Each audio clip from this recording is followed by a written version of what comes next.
கட்சிக்கு இந்த மாநாட்டிற்கான நிதியை கொடுக்கணும். வேற யார்ட்டையும் கேட்க முடியாது. உலக தமிழர்கள் தான் நாம் தமிழர் கட்சியினுடைய இனமாக, பணமாக, உணர்வாக, ஆற்றலாக நிற்க வேண்டும். donate.namtamizhar.org அப்படிங்கிற இணைய பக்கம் இருக்கிறது. இன்னும் வெறும் 5 நாட்கள்ல ஒரு மிகப்பெரிய மாநாட்டை சீமான் கனவு கொண்டிருக்காரு. இந்த மாநாட்டில் பல்வேறு ஏற்பாடுகளை, ஏதாவது இந்த ஸ்நாக்ஸ் வைக்கிறது, இந்த பிரியாணி போடுறது, லேஸ் கொடுக்கிறது, மாசா கொடுக்கிறது அப்படிலாம் இல்ல, மாஸ் காட்டுறதுலாம் இல்ல. நாம் தமிழர் கட்சி எல்லாருக்குமான பாதுகாப்பை உறுதி செஞ்சிருக்குது. இந்த மாநாட்டின் வெற்றி என்பது உலக தமிழர்களுடைய வெற்றி, தமிழ் தேசியத்தின் வெற்றி. ஒரு தமிழனுடைய ஒரு தனி மனுஷன் எந்த விதமான பணத்திற்கும் எந்த விதமான ஆசைக்கும் ஆட்படாம துணிஞ்சு நிக்கிறான், அவனுக்கு பின்னாடி நாங்க நிக்கிறோம் என்பதை காட்ட வேண்டிய நேரம் இந்த நேரம். அதனால donate.namtamizhar.org அப்படிங்கிற இணைய பக்கம் இருக்கிறது.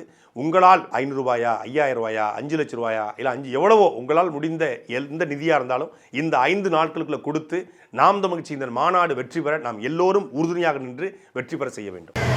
சாப்பிட்ட பிச்சை எடுக்கிற போல இது நல்லா எடு நான் விட ஒரு 10 ரூபா போடுறேன், அனுப்பு. எதில் அனுப்பணும்னு சொல்லு, நான் வேணா 10 ரூபா போடுறேன். பாத்தியா, அப்போ கூட சரிடா, நாங்கள் போடுற பிச்சையில் தானே நீ வாழ்கிற. நீ மட்டும் இல்லை, உன் குடும்பமே வாழுது. நான் இப்படியே சொல்கிறேன், மக்களுக்கு எல்லாருக்கும் சொல்கிறேன், இந்த நாய்ங்களுக்கு 1 ரூபா போடாதீங்க, சரிங்களா? அவனுக்கு நல்லா சொகுசாக வாழ்கிறானுங்க.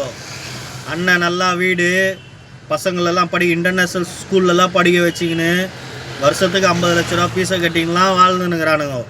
இவரோ நல்லா தான் வாழ்ந்துன்னுக்கிறான். இந்த நாயும் மாமனாரை தெத்தி விட்டுட்டு சொத்தை அபகரித்து எல்லா டீட்டெயிலும் கண்டுபிடிச்சிட்டேன், பார்த்துட்டேன் நானும். எல்லாம் சொகுசாக நல்ல வாழ்க்கை தான் வாழ்கிறானுங்க. இதில் பிச்சை எடுத்து உங்கள் ரத்தத்தை உறிஞ்சி தான் அவனுங்க மாநாடு வீநாடு எல்லாத்தையும் போட்டு செலவு பண்ணுறானுங்க. அந்த காசையும் அதுலேயும் வாழ்கிறானுங்க. நான் இப்பயும் சொல்கிறேன், நல்லா கேட்டுங்க. இவனுங்களுக்கெல்லாம் செலவு பண்ணுறதுக்கு நாளைக்கு யாருக்குன்னா வெளியே போயிட்டு ஒரு 4 ஏழைக்கு சாப்பாடு வாங்கி கொடுத்துட்டு போங்க, புண்ணியம் கிடைக்கும்.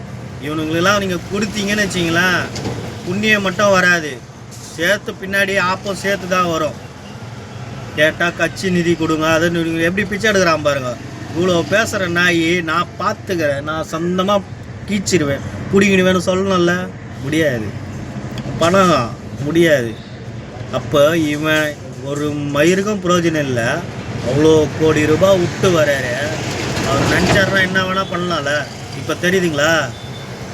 டேய் குப்பை சாட்டை, மாநாடா வைக்கிறீங்க, மாநாடு பண்ணுங்க.